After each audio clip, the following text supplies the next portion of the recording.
Welcome, everybody, to episode 28 of the Ape and Bird Show. We are back for 2023. We were absent the first 2 months of the year, but we wanted to fire this show back up. But we are apeless today for episode 23, I should say 28, heading into 2023.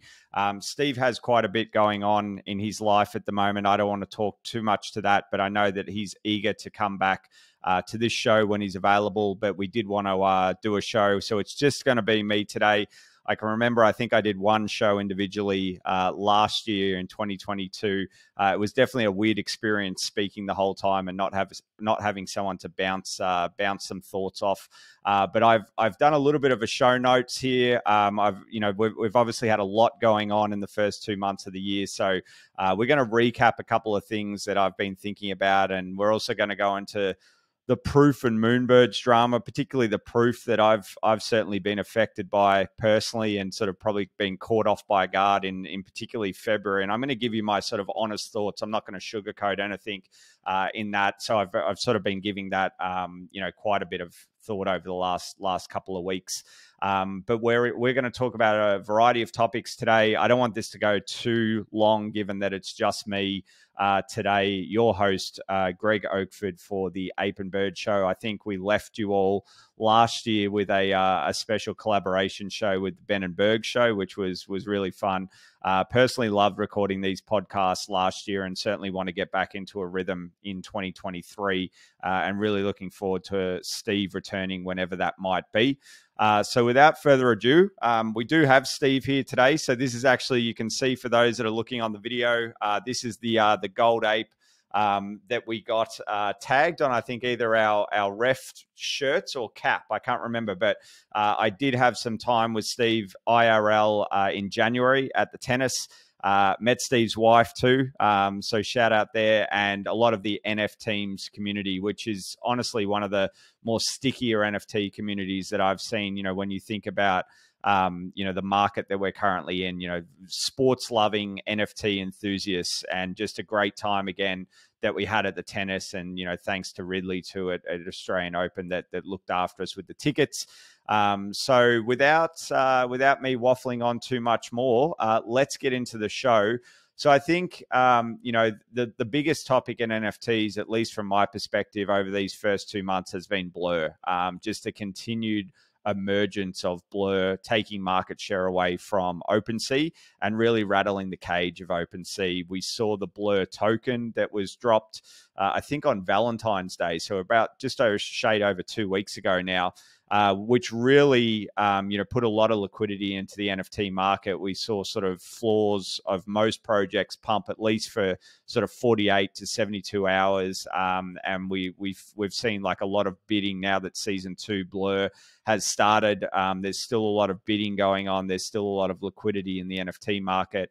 I have some thoughts of whether this is sort of a good or a bad thing. I've actually had a couple of texts from Steve back and forwards in the last week or two as well around sort of his own thoughts. And, I think it's a really interesting time in the NFT market. I think like anything in sort of crypto, blockchain, NFTs, there's always trade-offs with things. And, I think that there's some positives on the Blur side, but I also think there's some negatives. So we'll go over a few of those in a minute. But, the big story, as I mentioned, Blur, I think it was around about 12% of the supply of the token they allocated to people that had been using the tool and essentially jumping through the hoops that they had asked users to do so. My understanding, I didn't do a lot on Blur. I played around with it a little bit. I know when it launched, I think around October, I was very head down still with NFT Fest and felt like I sort of missed it. And look, I'm not overly big on trading anyway. I find it takes a lot of my bandwidth. So I claimed a little bit, but I think I got like less than 100 Blur. So I don't think I've even sold anything on there, but I was interested in how they're rewarding. We've obviously seen previously like Looks Rare when, it was more like that vampire attack where, if you had certain, activity on OpenSea in wallets, you were rewarded, for that activity with OpenSea. But with Brrrr, they want active people, they want bids, they want listings as well. And for those that are unaware of Brrrr, and I don't proclaim to be an expert, but my understanding is the closer you get to the floor with your listings and your bids, the more points you accumulate with Brrrr. And I believe in season 1, 2, you were rewarded for some of your retro activity on OpenSea or other marketplaces with your wallets. But I don't think that's the case in season 2. It's simply your listings and your bids. So it does provide a lot of liquidity. I mean, if you want to get rid of NFTs, there is a lot of liquidity on Brrrr. But some of the knocks on Brrrr, obviously, it's been really tough pill to swallow for artists and NFT creators. I think there's probably a fracturing between, at least in the NFT community, around some of the bigger PFP projects, particularly if people have bought in and they're now underwater, or if they're below mint price and people are trying to sell on the way down, and still having to pay that royalty, whether it be 2.5, 5.5, or I should say 5, 7.5. There's sort of normally 3 denominations we normally see. A lot of the arts and even passes, we see it sometimes 10%.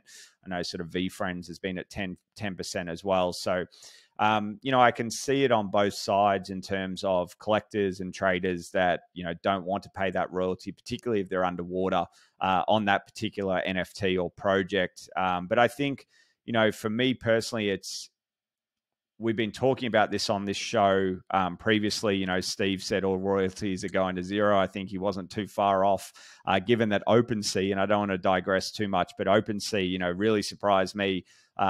What was it, about 7 or 8 days ago, or no, I should say about 10 days ago, 2 weekends ago, they moved their royalties to 0%. I never thought that we'd see that, and essentially turn their back on their previous stance, which was to sort of, I suppose, side with the creators and the artists and try to enforce royalties. But Brrrr has been a testy competitor for OpenSea, and they've found a few backdoors, and ironically on OpenSea's own Seaport, back end. So it's been a really, really interesting time in these. It is sort of like the biggest marketplace war that we've seen to date. I mean, we've seen LooksRare and X2Y2 and other marketplaces pop up over the last sort of 12 months or so, but nothing that has ruffled the feathers of OpenSea as much as Brrrr.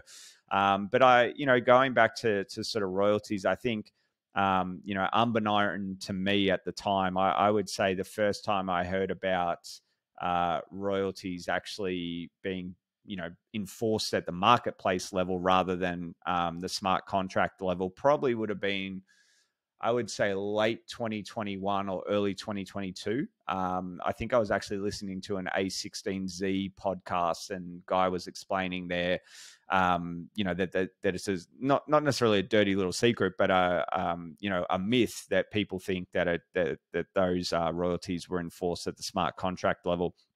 And, I'd love to get actually a dev on. There's a guy named Jiva that I've been speaking to, who was a speaker at NFT Fest, that it sort of explained to me why it needs to be at the marketplace level too, and why it wouldn't work to do it at the smart contract level. And I'm going to butcher his explanation, so I think I might even try to get him on, but he's a very, very smart guy. So I think that could be an interesting chat maybe next week or in the weeks to come.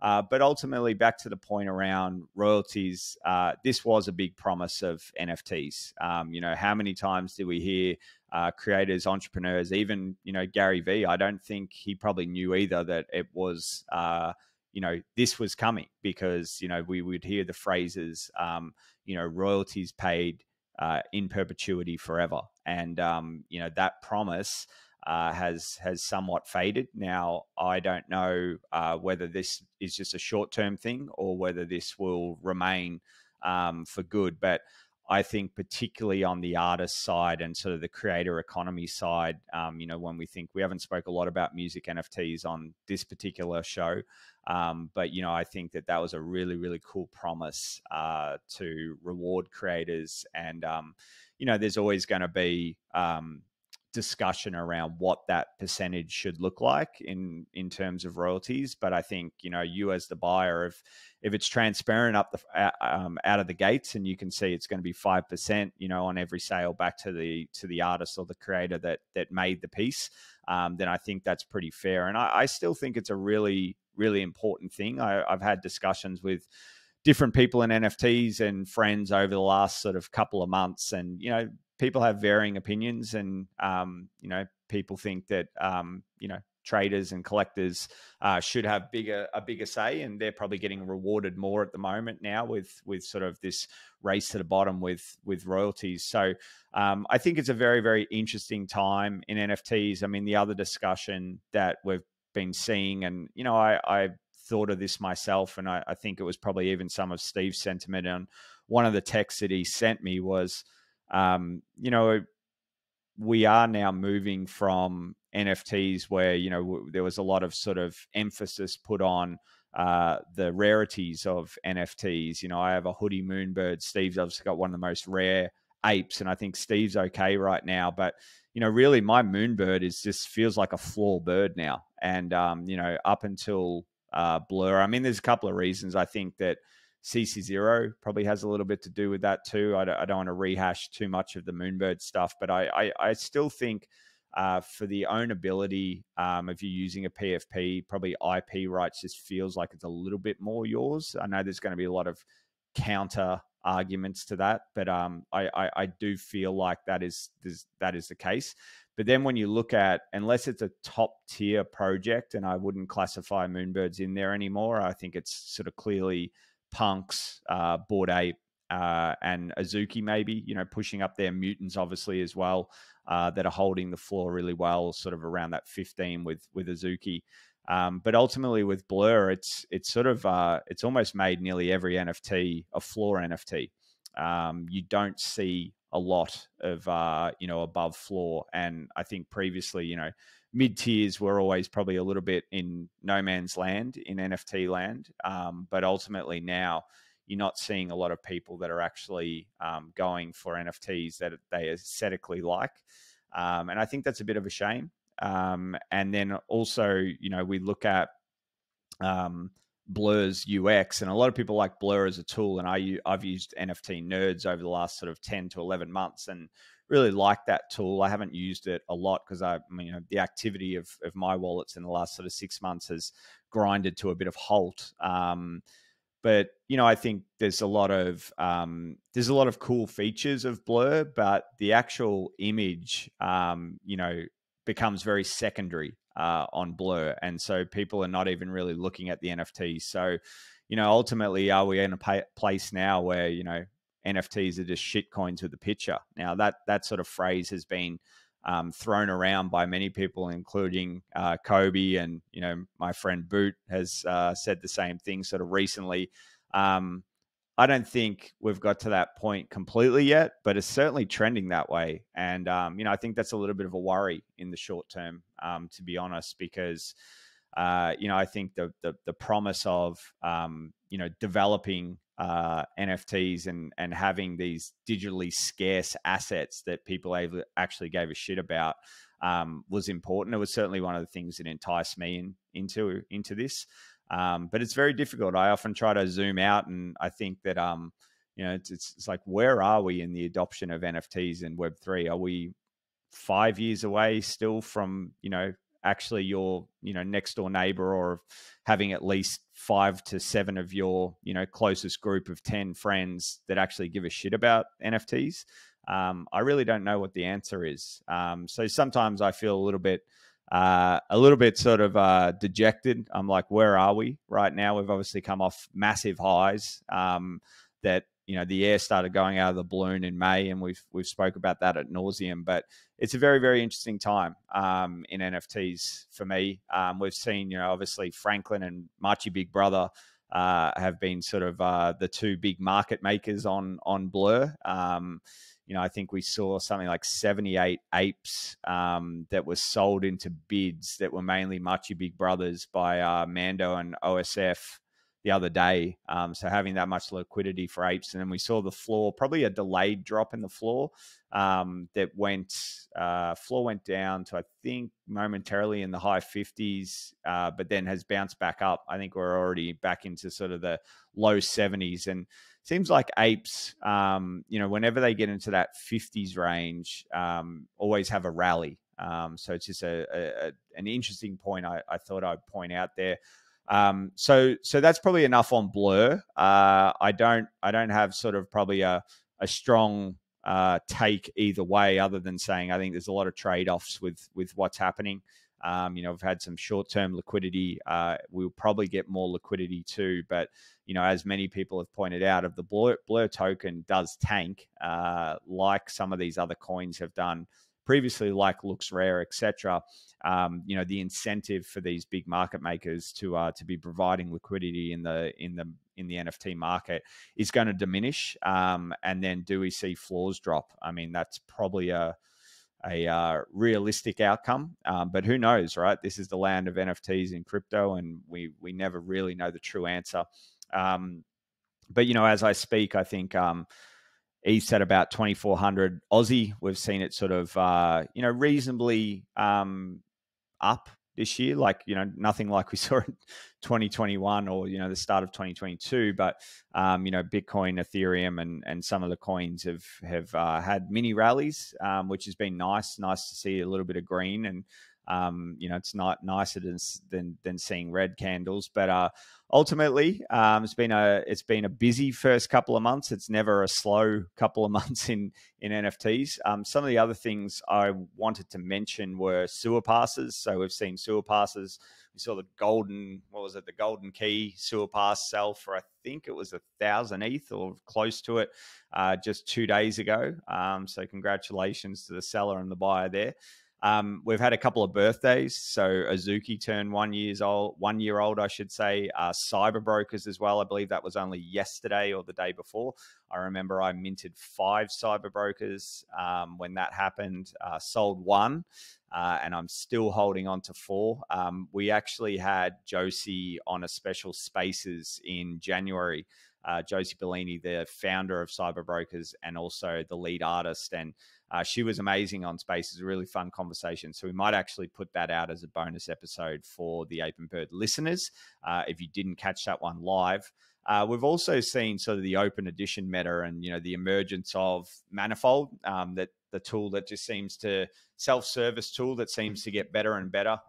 Led by Richard, one of the best devs in the world. So we've seen a lot of open editions that have been happening, including one of our friends here at the Ape and Bird Show, Marker, aka Marker Media on Twitter, at Marker Media, who launched a derivative of checks essentially this past weekend and minted close to 7,000 what he called checkers. And I saw Manifold actually gave Marker, I'm just bringing it up on Twitter, a shout out for being the first game.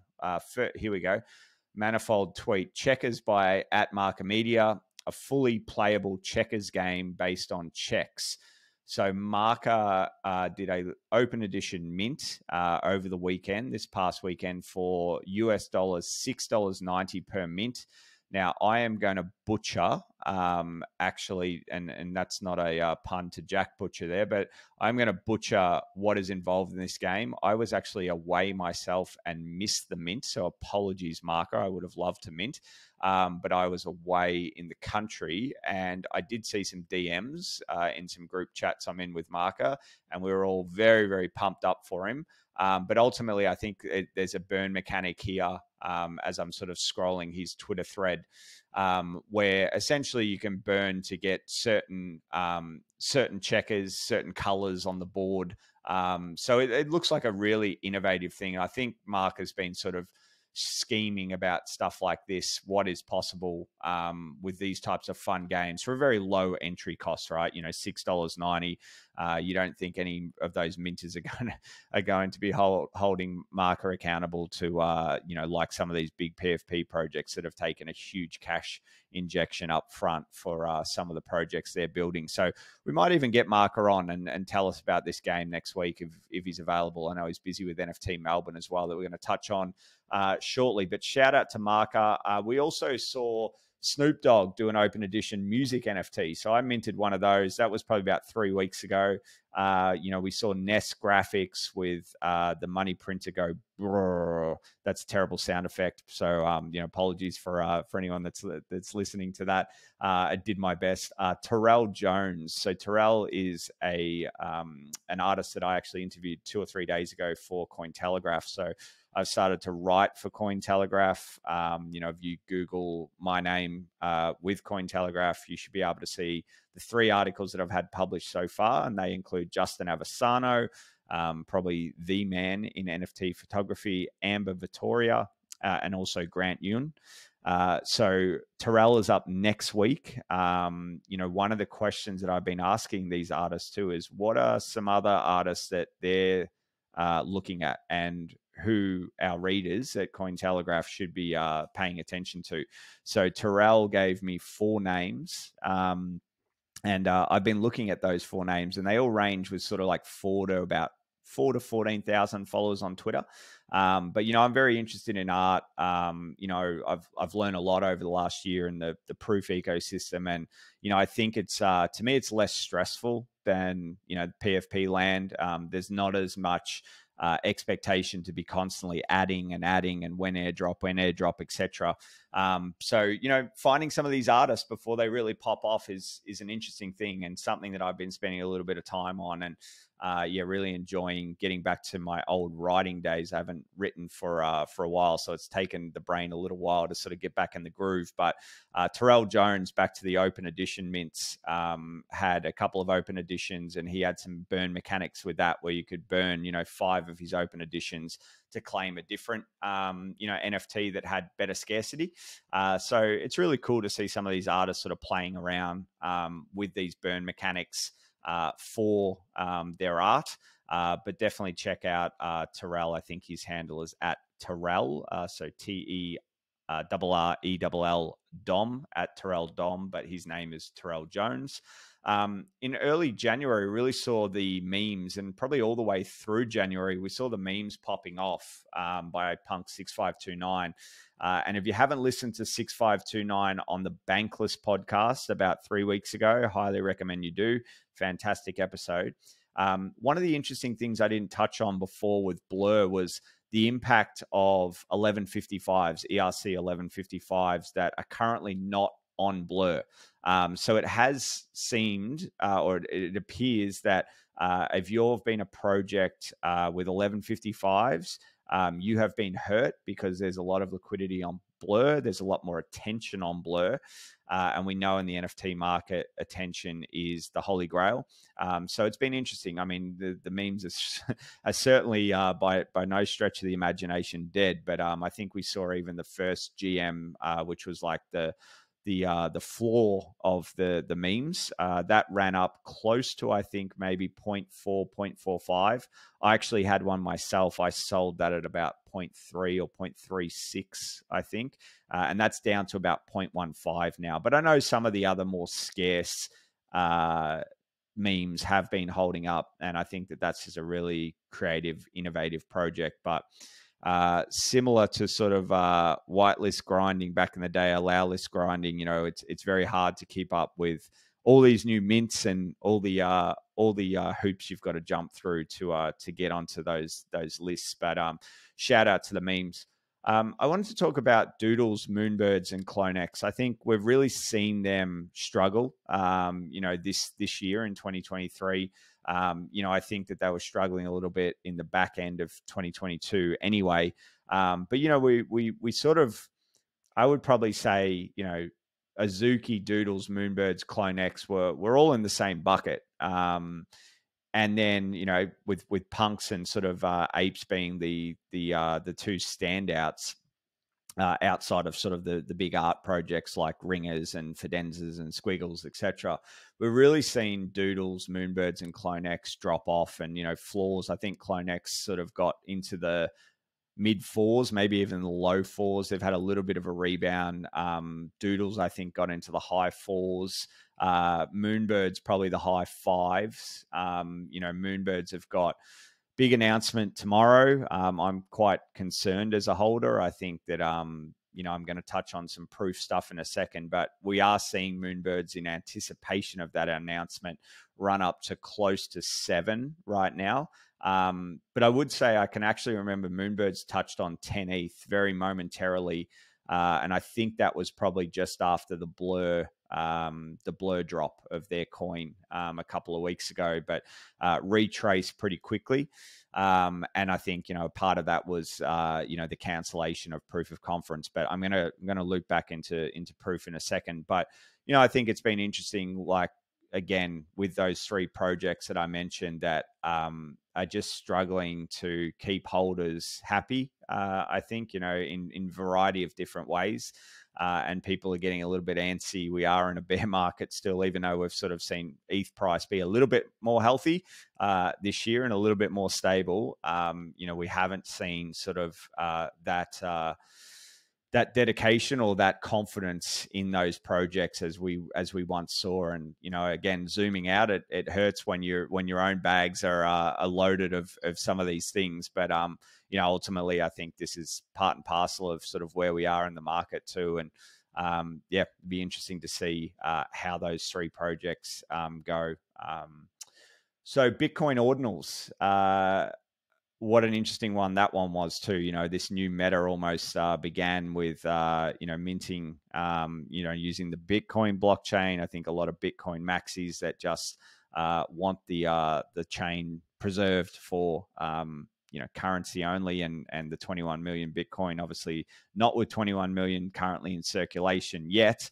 But I don't proclaim to be an expert in this regard. I know our friend from NFT Fest, Joan Westenberg, was playing around with this and minted some ordinals that she called them.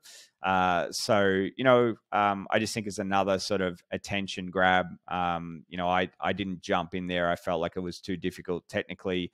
I felt like I was going to have to spend a day or two. And when I heard that, they were being recorded on a Google Sheet, it probably made me a little less inclined to want to go down the rabbit hole, even though you were still seeing those sort of tweets of insanity where people were flipping things for multiple hundreds of thousands of dollars, in 48 hours, etc. So I think the key takeaway with that is there's always going to be something new and crazy in NFTs. There's always going to be a couple of Hail Marys for people to make some money, but you've also got to do your own research. And I think the attention grabbing for your daily bandwidth is really something else in NFTs. There's always something new.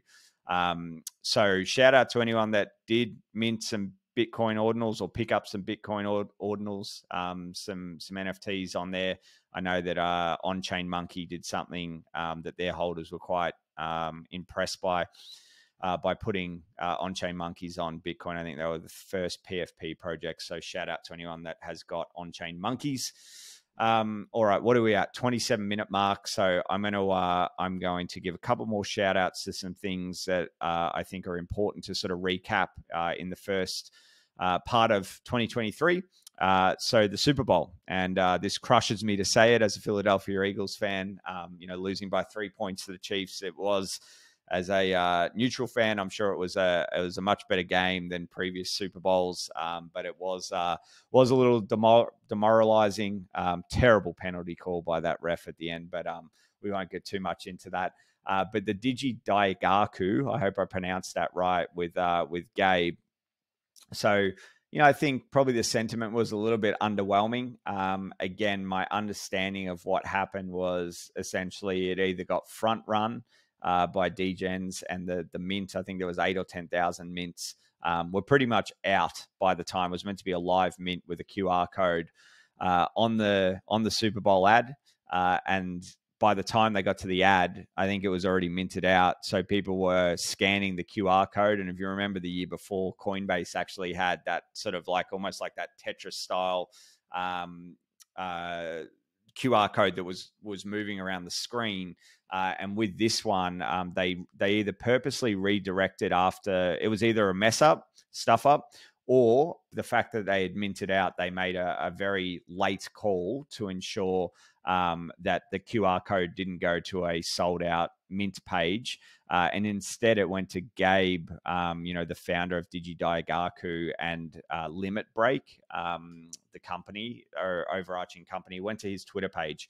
I think probably in the end, I was tracking this the first maybe a couple of hours after the ad, and I think he'd picked up maybe 150,000 followers. I think he probably ended up with 200,000 extra followers, but for the price of the Super Bowl ad, which I think was in somewhere in the range of $6 to $8 million US, I think you could probably buy a Twitter account with 200,000 followers a lot cheaper than that. So overall, I don't know if it was necessarily a success. I think there was a lot of anticipation, like everything in NFTs. We always think, this one thing is going to change the world, and often it doesn't happen. Last year we thought that the performance with Snoop and Dre and Eminem, that they were going to have their apes, featured in that halftime show. But, I would say probably another letdown, to be honest, with the hype going into the Super Bowl,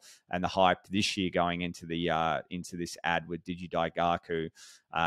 Apparently there was no crypto exchange ads. So the network or the Super Bowl themselves, the NFL, banned that, which was interesting. But we did see, obviously, a few NFT commercials get through. So fingers crossed for 2024 that not only we see Philadelphia return and win the Super Bowl, shout out to the Eagles and Jalen Hurts, but let's see some good NFT commercials. That would be, a win. All right, moving on. So I think we've covered enough of what has happened, or some of the more significant things that have happened in the first 2 months of the year. I want to talk about Proof, a project that is very close to my heart. Minting day one, had Kevin speak at NFT Fest, which was a big thrill for me. Steve and I are obviously big Kevin fans. We've said that this on the show previously, and this take that I'm about to give is not meant to be FUD. I think it's just my honest, raw take. I'm still holding. I still have Moonbirds. I still have Proof Pass. But I'll just sort of I'll just walk you through what mainly February was like, because I think January overall was okay. Things felt reasonably stable, particularly with the Proof Pass. But I think probably I was a little bit naive, having not been in the Discord much in Q4, with NFT Fest taking much of my time. So, from my perspective, in January, I think we saw the Proof and Moonbirds announcement with United Talent Agency, UTA.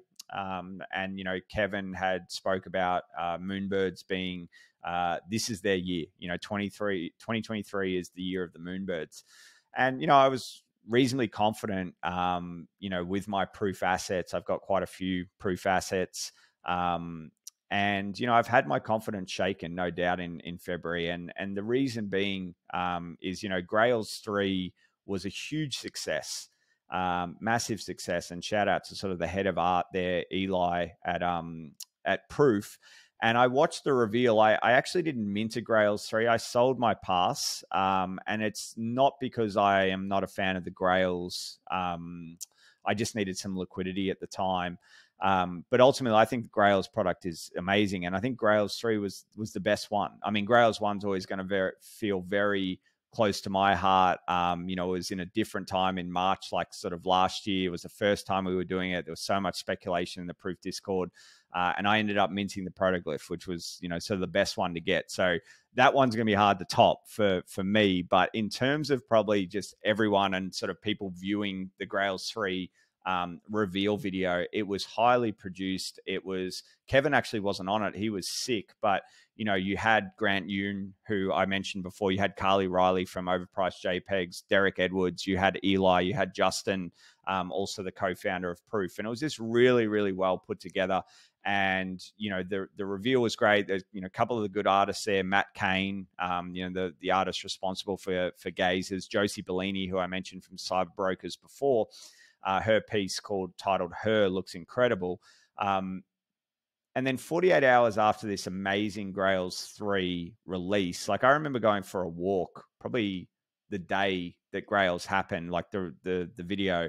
And I was thinking, I'm very bullish on Proof. And again, if anyone from, holding a Proof pass or from Proof is listening to this, again, this is not FUD. This is my honest take.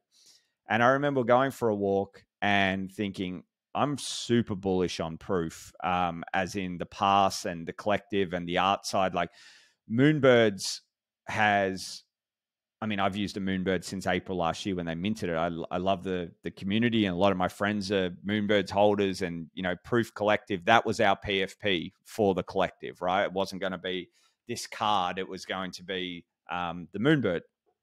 And when I went for this walk, I was thinking this art side of things, and we've had Kevin talk to us in the collective Discord about this book called The $12 Million Stuffed Shark that talks about sort of everything around the trad art world. And there's no doubt that the intention is to sort of, for Proof, in my mind, to be this sort of authority and expert and trusted expert and media company that is telling stories of digital art, but not only digital art, like traditional art that can be put on the blockchain as well. This new era of artistic flair, artistic economy, and I think Proof has been front and center of that. The Grails product, as I mentioned, has been wonderful, and you can sort of see where it's going with the storytelling and the content creation side of things. And obviously Kevin's network and Eli, and just, Proof being that sort of destination initially when it started for artists. And there's still many artists in there now, but not as many, or at least not as many active members. And, it was a wonderful place to be, I think, for collectors and artists. And I saw a tweet earlier today that sort of said early Proof Collective was the destination to be. It was sort of viewed as, almost your equivalent of, the exclusive country club, in golf terms. And, people were knocking at the door to get in. And the only way you could get in was to have a Proof Collective pass. And I think at one point, the floor was even higher than Bored Ape and CryptoPunks, not together, but individually. So, it was quite astonishing to see that run up on the pass. And, there was probably many factors at play. And we obviously saw that we were probably in a bit of a bubble from a macro perspective as well. But ultimately, it was right up there, and it was a very, very desirable community. I'm not saying it's a non-desirable community right now, but a lot of the shine has been taken off. So back to that walk I was having, and, I really felt like I had sort of put the Proof pass out of my mind. Then I went, this is just a safe bet. Like, it's giving me a lot of value. And 48 hours later, there was a town hall for the Proof Collective. And I think this had been scheduled for a little bit. And me having not been in the Discord that much, a little bit in January, I took a little bit of time off in the first week or two in January. So I'd really only hopped back in, a week or two, sort of before Grail's reveal happened. And, I just thought it was just a general catch up. We used to do these things all the time with Kevin and, dare I say, the name Ryan Carson previously, and also, Justin as well. And we just talk about what was upcoming, and there didn't need to necessarily be a set agenda, but it was an opportunity for people to come up on stage and talk to Kevin or, Stevie or, the community manager there. And, they were always special times because they weren't too loud as well. Only 1,000 members. You might have 200, 300, 400 people attend live. And, it caught me off guard when they said one of the agenda topics when they started, they said, we want to address the elephant in the room, or we want to get feedback on the elephant in the room. and that being what happens to the proof pass when 3 years expires. So for those that don't know, and I will fully acknowledge when I minted mine in December, I think mid-December 2021, that would have been good memory there. It was a 3-year pass. It was sold as a 3-year pass. And there really wasn't a lot of sort of, it was just like a private Discord, this pass, we're going to do some fun stuff, early access to the podcast, and maybe some future benefits. So, the expectations were set reasonably low. And don't get me wrong, I could walk away from the proof pass today, and it'd be very hard for me to say that I didn't get any value out of it. But I don't think that's an excuse to be uncritical of, or at least be fair in your assessment of some things that I think have gone wrong. And, hearing them talk in the Discord was, when I talk about them, I'm talking about the proof team. They were trying to elicit feedback, which is fine, from the community, but it was a very unstructured town hall, and sort of some people were coming up and praising the team and sort of saying, well, don't worry about FUD and don't worry about the 3 years and blah, blah, blah, blah, blah. And other people asking, what is going to happen with the proof pass when it expires at the end of 2024. So, still having at the time, only 13 months had been expired, or 13 months had gone past of the pass. But Kevin in particular was quite sheepish about the collective pass, I felt, at least the way that I interpreted. He talked about, going away and speaking to the team and coming back a week later, essentially with some answers. And again, this caught me off guard, because I just wasn't expecting there to be sort of almost, and this was unfortunately sort of around the time Kevin got hacked as well. I should have mentioned that in sort of my off the top, with some of the more significant things that have happened in the first 2 months. So I almost felt like, why are we backing him into a corner in this particular moment to sort of give an answer of what happens after 3 years? But ultimately, I spoke to a few people, including some of the moderators that, I've got good relationships with, and some of the Aussie proof pass holders that I've got really good relationships with too, and sort of in different DMs and things like that. And, unbeknownst probably to me, there was a bit of angst, in the Discord. But I don't know, if that would be too dissimilar to many projects that are, struggling at this time, whether you're in Doodles or CloneX or whatever. Like, so, I do feel for people that had bought the pass quite high. I think at the time of this first town hall, which was February 1st or January 31st, I think the floor was at around 32, 33 ETH for the Proof Collective pass. And some people had bought in at, 80, maybe higher, 90. It's definitely a fair few at sort of 60 and 50. And, Kevin had spoke a few times, or I'd seen a few of his messages saying that he really dislikes the fact that, it's such a highly speculative pass, and that people are a little bit underwater, or a lot of underwater in many cases. And I understand that. I think that would be I think Kevin takes that to heart. I think there's other founders that probably can brush that off a little bit easier. And I'm not judging that. I think if I was in Kevin's shoes, I would probably feel the same emotions as he does. And, seeing people maybe write him or DM him to say, like essentially, when are you going to do this, or when are you going to do that to get the floor price back up because they're underwater?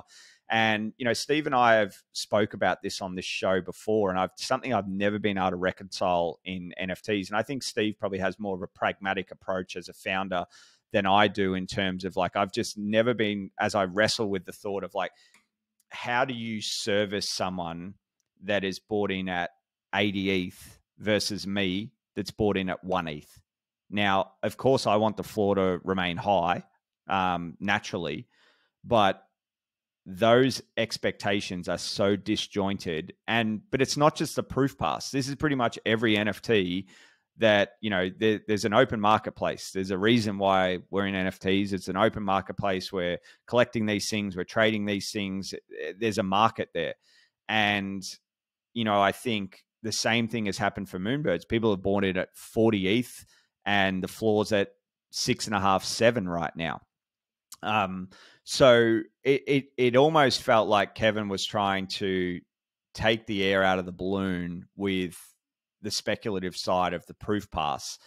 And I can somewhat understand that, but I don't know if it was the answer. And so fast forward a week later after they received feedback, and there was a Discord channel, specific channel, because, the lounge, shout out to anyone that's in the Proof Collective lounge. It's been a reasonably special place over the last sort of, 12 to 13 months. But, people getting upset that the only talk was, feedback of what was going to happen in the next week at the next town hall. And, fast forward to that next week. And, Kevin came in quite sheepish again, I would say. And the sentiment was sort of, he started with saying, the Proof Collective essentially is, is a negative on the balance sheet. It costs quite a bit of money to service. And, it was going to sunset like originally planned at the end of 3 years. And I think, look, to take the counterpoint of, Kevin said it was 3 years at the start of the mint, and he's saying it's still 3 years. So you can't knock him for that. But I think the goalposts in most people's minds had shifted. And whether that's the fault of Kevin's, or whether that's the fault of the collectors, or maybe somewhere in the middle where I tend to sort of land, it's still a factor. And, Kevin had mentioned many a time in Discord, and he is the type of guy, and I think it's one of the really great aspects of him is he shoots from the hip sometimes. And, those early days in the Proof Discord, he would just crack a beer and jump on Zooms with us and jump on, audio calls and random ones. I think he likes being one of the guys, one of the girls, like a knockabout person, and he likes to share things.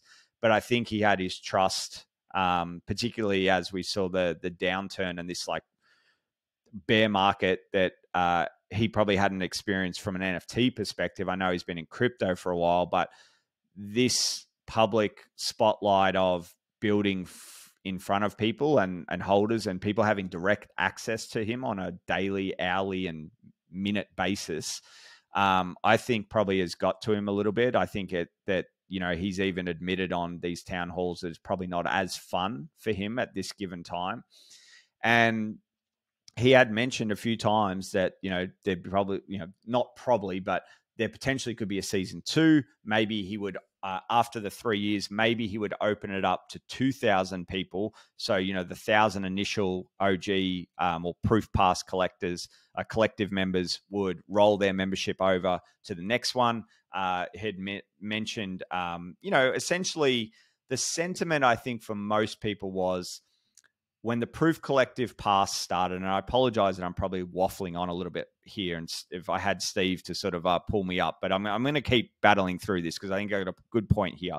But the sentiment after the first, from the sentiment from day one versus the sentiment when we got to Moonbird's mint, the game had changed. The Proof Collective Pass, as I mentioned before, had become one of the most desirable NFTs to hold in your wallet. And it was just a collector card. It was the place that high-level professionals and NFT elite collectors and enthusiasts wanted to be. The amount of times that I got asked, how the hell did you know to get into that group? Or how the hell did you mint at 1 ETH? Was extraordinary. It was the one NFT that I really identified with, because a lot of Discords I'd been in previously were very, very noisy. It was hard to build relationships. And here I am with direct access to Kevin, some really high level operators, but also so many different artists that I was building relationships. And look, that all credit to the collective as well. Many people that I've pulled into NFT Fest and been able to get to this person and that person. So again, there have been an abundant amount of benefits and value to me as a collective holder. But when we got to Moonbirds, one of the reasons Moonbirds happened was Kevin and the team wanted to give collective members a PFP. They knew they couldn't put a card up as their PFP on Twitter, right? Like the same artwork. And the game had changed when Moonbirds happened. We saw, the biggest run up in any NFT collection in the shortest amount of time of anything, of any project. I can't even remember the numbers. It was like, it was something like over 100,000 ETH done in secondary in a day or two or something like that. It was crazy. Anyone that was around at that time knew it was crazy. And then there was a raise 10 million from Alexis Ohanian's Fund 776, then another 50 million from A16Z that came, in the months following Moonbirds. And proof all of a sudden, the narrative was, holy shit, we have got a competitor finally to Yuga Labs with their Bored Ape ecosystem. They'd obviously bought Punks and Meebits, and it was exciting. It was very, very exciting. And I think for collective holders, and this very much the thoughts of myself as well, was there's no way that this thing just dies after 3 years now, the collective pass, because, it's a community of 1,000 versus 10,000 with Moonbirds. And, I think as collectors, we've been conditioned that the OG in Web3, the OG community, the Genesis NFT collection of any ecosystem, whether it's Azuki and Beans or Bored Ape and Mutant Ape. I know there's Kennel Club there too. Steve and I have drawn the parallels of sort of the oddities maybe being sort of somewhat equivalent to the Kennel Club, even though the Kennel Club came before the Mutants back in the day. But ultimately, I think as a collector, it was very rational to think that the collective would be the ones that were essentially in Kevin's words on many videos, at the top of the waterfall. So whether that was a problem at the collective feet or the collective members' feet by sort of forecasting that this thing would just go on forever, I'm not sure. But my intuition and everything pointed towards this thing is something to keep in the wallet for good, or at least in the medium to long term, because this whole proof ecosystem is being built out significantly, and you'd want to hold one of these proof passes. And unfortunately, the market reacted. After the first town hall, I touched on, the floor was at sort of low 30s, let's call it, and we sort of dropped down to the sort of mid 20s, I would say, before the announcement. So first week was almost town hall of, you felt like the floor was a little shaky underground and they're going to get back to you in a week. But I think most of us were holding our bated breath, hoping that, maybe some communication along the lines of, this thing's not necessarily going away, but we might change it up a little bit, but it's not just going to completely sunset. Because when the terminology of sunset was used, all of a sudden holders were looking at this as a depreciating asset. And I haven't really seen that much with blue chip and, notable collections. So, having skin in the game, it was a tough pill to swallow. Like, it was really difficult to look at sort of the outside world and the inside world. Like, so many OGs from Proof Collective that minted were leaving. Their confidence was taken a little bit. And again, this is a tricky situation, because I do feel for Kevin and the team. I think expectations were so high. I understand that people have bought in at high prices, but people have bought in at high prices on projects across the board.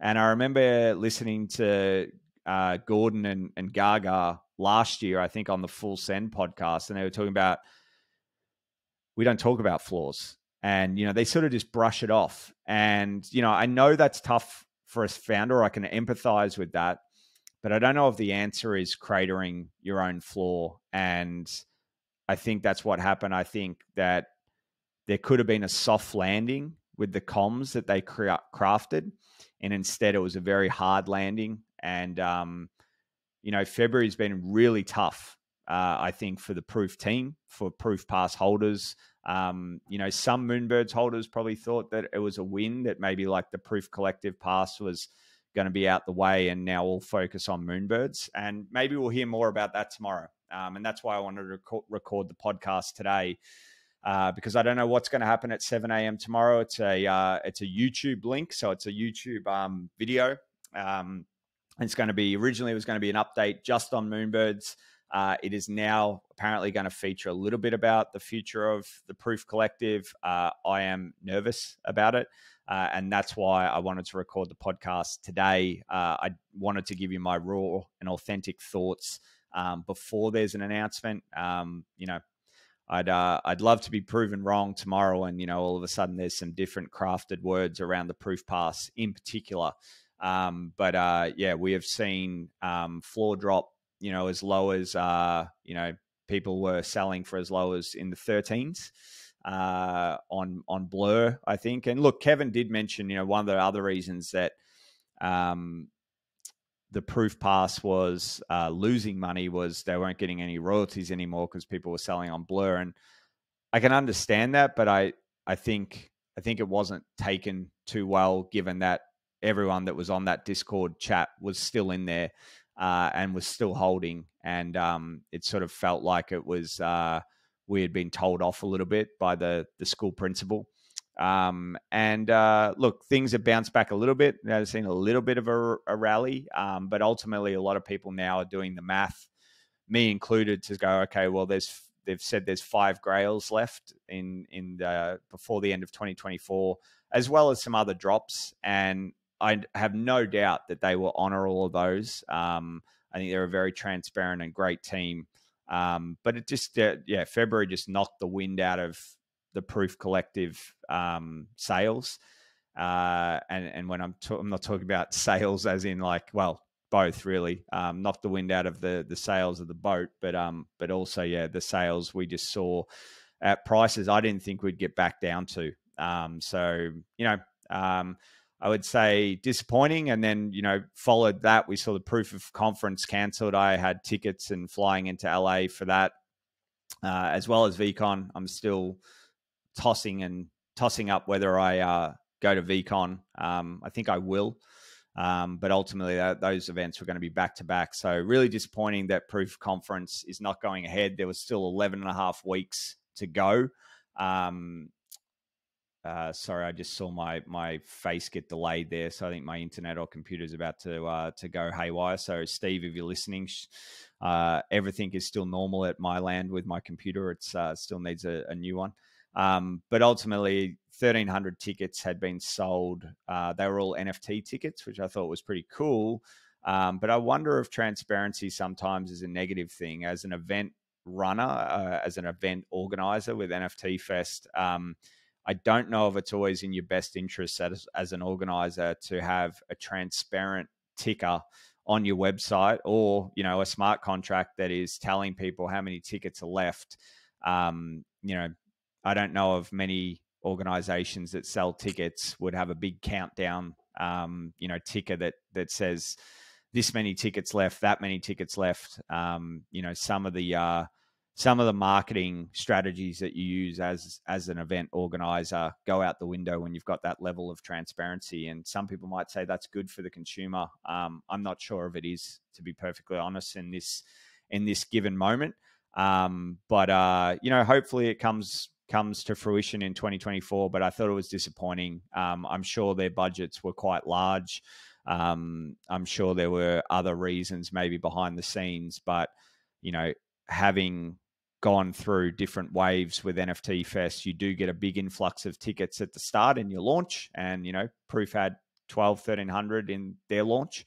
And then, you generally see a lull, and then you see closer to the event, the tickets start going like hotcakes. So we'll never know. I think the price probably was a little bit high given this market and, making Moonbirds pay 0.75 as a holder to attend. But if I compare that to sort of Consensus or other NFT or crypto conferences, it's probably on par. So tricky one, but really disappointing for everyone. I think that was probably the shot in the arm people were hoping, get people together, make them feel better about sort of the community and the project after a very bumpy ride for most of February. So moving on, I've spoke a lot about proof, but I wanted to get that off my chest. Thanks for staying with me. I can see we're approaching an hour, so out the window goes this short episode. Couple of things to wrap up. We have. I did want to mention Kevin Hart is playing in Australia. This is not a shill or a paid ad, but the interesting thing was I went and saw Dave Chappelle a couple of weeks ago, one of the greatest shows I've ever seen. So you had Jeff Ross, the Toastmaster, that was there as well. Jimmy Carr and Darnell, if you've ever watched the old school Chappelle show. So Darnell did a set as well. But I was looking at Kevin Hart tickets on Ticketmaster the other day, and there was an option to buy 2 different packages. So a ticket, and it said gold package with NFT. And I took a screenshot. I thought it was very, very interesting that, you know, here's a mainstream performer, a mainstream celebrity, and on Ticketmaster, they were upselling by providing an NFT. Now, I didn't buy that. I'm actually not going at this stage. I still might. Kevin, if you want to send me a ticket, that would be wonderful. I know you're a big listener of the Ape and Bird show. But I thought that was a pretty cool thing to see the word NFT or the acronym NFT on Ticketmaster, sort of on the radar of sort of the masses and the mainstream. So I don't have much to add on that, just other than an observation. I mentioned my writing with Cointelegraph, so if you want to check that out, please do. I will give a shout out to Steve and his project NFTeams, which I mentioned off the top. I believe they're doing a rugby NRL tipping competition at the moment. So, go to the NFTeams Twitter account, go to Steve's Twitter account, or the NFTeams Discord, and I'm sure you can find some more information on that. I have participated in a lot of their tipping contests over, the last, what has it been, since something like November or December in 2021. They're really fun. If you like sport, it's something to do, something to go up against other holders. So check that tipping contest out. Lastly, I wanted to mention 2 events that are coming up in Melbourne, run by some friends of mine. So NFT Melbourne, run by Theo and Marker. I mentioned Marker, obviously, before with his checkers game. Their event, which is the second time they're running it, is going to be on Thursday, the 23rd of March in the Melbourne CBD. I believe they've sold out their first couple of waves of tickets. I don't know what a GA ticket is at the moment. I'm probably guessing it's somewhere around the $70 to $100 range. They've also got some limited edition NFT tickets to their event, which will give you additional benefits and access. If you go to their website, I'm just going to bring it up right now. I'm almost sure it's NFT. Yes, nftmelbourne.xyz. So head to their site. You'll be able to get all the details. I am definitely attending there. I think I might be speaking or moderating or a combination of the two. I know that that was the first NFT event IRL that I attended in February 2022. I was a speaker at that as well and talked about cyber brokers just before it ran up. So that was a little win that I had that night. But it was a really, really fun night. These guys know how to put on a fun event. So if you're in Melbourne or if you're anywhere around Australia and you feel like you want to travel, also let me know. Tweet me at Greg Oakford if you are going to come. I think it's going to be a fun day out. Some really good speakers. Check all the details out on nftmelbourne.xyz. And then also an event in the same week, but earlier in the week, Monday, the 20th of March, CX3. So the website here is CX3, the number 3, conference.com. Again, that is CX3conference.com. This event is being run through Lisa Tay and Mooning and Oscar Diaz from Corad Digital, who helped us a little bit out at NFT Fest. Oscar is definitely down the rabbit hole of NFTs and Web3. This particular event is probably targeted a little bit more at your corporates. So it's at the Pullman Hotel in Albert Park. I know that I'm speaking at this one. This one has got, I'm just bringing up a few people here. We've got Maddie from the MetaKey. We've got the VP of Global Client Solutions at Reddit. That's a fancy title, but we've got representation from Animoca, Salesforce, Sebastian from the Sandbox. Also, Nathan Lyon, the cricketer. So I believe Nathan is foraying into NFTs. And a number of other speakers. Diego Borgo, you've probably seen him if you spend any time on LinkedIn. He's quite prominent there. Our friend Ridley from tennis, David Elliott, also from AFL Mint, and another couple of speakers too to come. So I think both of those events are going to be really, really good and fun. Different types of events, I think, different types of audiences as well. So check those out. Monday the 20th of March for CX3 and Thursday the 23rd of March for NFT Melbourne. So with that, I have gone over an hour by myself. I am nervous to look back at my take on proof because I think I may have waffled on a lot. But thank you to our listeners for being my therapist today with all things proof. I think Steve's going to have a lot of fun when he eventually listens to this, me just moaning and bitching about what has happened in February in the proof ecosystem. But thanks again for listening. Like I said off the top, we want to get back into a little bit of a rhythm and a routine with these episodes. And in the interim, while Steve's away, we might start bringing some guests on. So I mentioned sort of Jiva and Marker, and we'll have some more conversations and get the ball rolling for 2023. Really appreciate you tuning in today. If you've got any suggestions, tweet me at Greg Oakford, and we'll see you back next week for episode 29. Thanks for listening.